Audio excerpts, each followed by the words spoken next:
திராவிட முன்னேற்ற கழகத்தினுடைய அரசுக்கு சவால் விடுகிற ஆர்ப்பாட்டம் இது. கண்டிக்கிறோம் கண்டிக்கிறோம் கண்டிக்கிறோம் கண்டிக்கிறோம் ஸ்டாலின் மாடல் அரசை கண்டிக்கிறோம் கண்டிக்கிறோம். நீதி வழங்கு நீதி வழங்கு நீதி வழங்கு நீதி வழங்கு.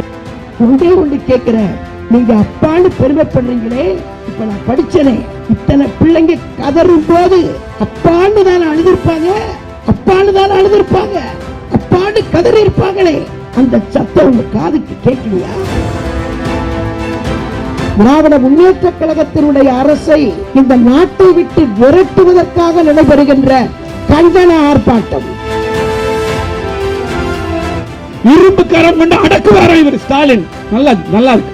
எப்படி ஒரு காலத்துல போலியோ நாட்டில் இருந்தது, அந்த போலியோவை நாம் அனைவரும் ஒவ்வொருத்தரும் சொல்லி போலியோ மருந்து ஊத்தினியான்னு சொல்லி இன்னைக்கு இந்திய நாட்டில் இருந்து போலியோவை நம்ம வெளியே கொண்டு போயிருக்கோம். இது இன்னைக்கு தமிழக ஸ்டாலின் மாடல் அரசில் இருக்கும் போலியோ, மாணவர்கள் பாலியல் வன்புணர்வு போலியோ.